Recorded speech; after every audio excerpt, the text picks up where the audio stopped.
জুলাই গণ অভ্যুত্থানের গণহত্যা এবং দীর্ঘ 15 বছরের শাসনামলে আরো অনেক গুম খুনে অভিযুক্ত শেখ হাসিনার বিচার এখন দেশের জনগণের দাবি। ভারতে পালিয়ে থাকা শেখ হাসিনাকে বাংলাদেশের মাটিতে এনে উপযুক্ত বিচার করা হবে বলে আশ্বাস দিয়েছে অন্তর্বর্তীকালীন সরকারও। তবে ঠিক কিভাবে হাসিনাকে বিচারের মুখোমুখি করা হবে? ভারত কি হাসিনাকে ফেরত পাঠাতে আগ্রহী হবে?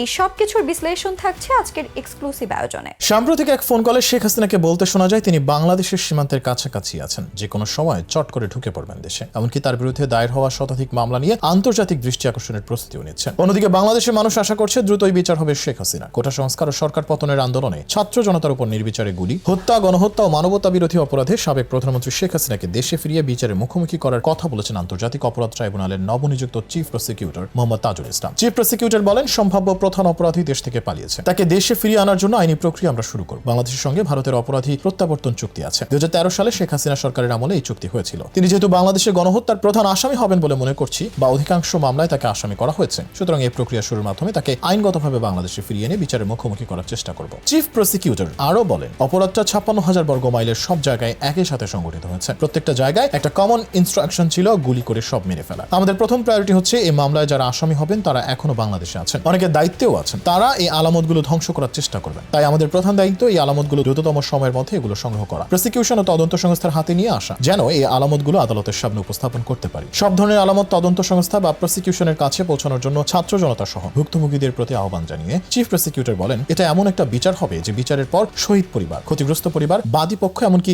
আসামি পক্ষ মনে করবে তাদের প্রতি ন্যায় বিচার করা হয়েছে। আসামিদের প্রতি জুলুম করা হবে না, আবার ছাড়ও দেওয়া হবে না। শেখ হাসিনাকে দেশে ফিরিয়ে আনা প্রসঙ্গে সম্প্রতি তাজুল ইসলাম বলেন, এটা সরকারের রাজনৈতিক সিদ্ধান্তের ব্যাপার হবে, কূটনৈতিক তৎপরতার অংশ হবে, সেটা সরকার যথাসময়ে গ্রহণ করবে বলে মনে করি। আপাতত আমরা মনে করি ট্রাইব্যুনাল গঠন হলে যখন ফরমালি কোনো অভিযোগ দায়ের করা হবে, তারপর আমরা প্রয়োজনীয় আদেশ চাইব। সরকার কোনো পদক্ষেপ নিতে চাইলে ট্রাইব্যুনালের আদেশের আলোকেই হবে। একই সঙ্গে ভারতের পররাষ্ট্রমন্ত্রী এস জয়শঙ্কর বলেন, বাংলাদেশের সরকার পরিবর্তন হয়েছে, আমরা স্পষ্টতই এই সরকারের সঙ্গে কাজ করছি। এটি আমরা কূটনৈতিক চ্যানেলের মাধ্যমে করি, গণমাধ্যমে প্রকাশিত প্রতিবেদনের ভিত্তিতে নয়। বিবিসি বাংলার সাম্প্রতিক এক প্রতিবেদন বলা হয়, একান্ত প্রয়োজন হলে শেখ হাসিনাকে ভারতেই রাজনৈতিক আশ্রয় দিয়ে রেখে দিতে যে ভারত যে দ্বিধা করবে না, সে ইঙ্গিতও কিন্তু দিল্লিতে এখন পাওয়া যাচ্ছে। অতীতে তিব্বতী ধর্মগুরু দালাই লামা, নেপালের রাজা ত্রিভুবন বীর বিক্রম শাহ বা আফগান প্রেসিডেন্ট মোহাম্মদ নাজিবুল্লাহর মতো বহু বিদেশি নেতাকে ভারত রাজনৈতিক আশ্রয় দিয়েছে। এমনকি শেখ হাসিনা নিজে 1975 সালে সপরিবারে ভারতের আতিথেয়তা পেয়েছিলেন। তবে এই পদক্ষেপ যদি একান্ত নিতে হয়, তবে ভারত বাংলাদেশ দ্বিপাক্ষিক সম্পর্কের ক্ষেত্রে তার প্রভাব কি পড়বে সেটাও দিল্লিকে খেয়াল রাখতে হবে। তবে ভারত আপাতত চাচ্ছে হাসিনাকে তৃতীয় কোনো দেশে পাঠিয়ে দিক, কারণ তিনি ভারতেই রয়ে গেলে সেটা আগামী দিনে দিল্লি ঢাকা সম্পর্কের ক্ষেত্রে বিরূপ প্রভাব ফেলতে পারে বলে তারা মনে করছেন। অন্যদিকে শেখ হাসিনার পাসপোর্ট বাতিল করেছে অন্তর্বর্তীকালীন সরকার। এ প্রসঙ্গে ঢাকায় ভারতের সাবেক হাই কমিশনার রিভা গাঙ্গুলি দাস বিবিসিকে বলেছিলেন, এটা কিন্তু বড় কোনো সমস্যা নয়।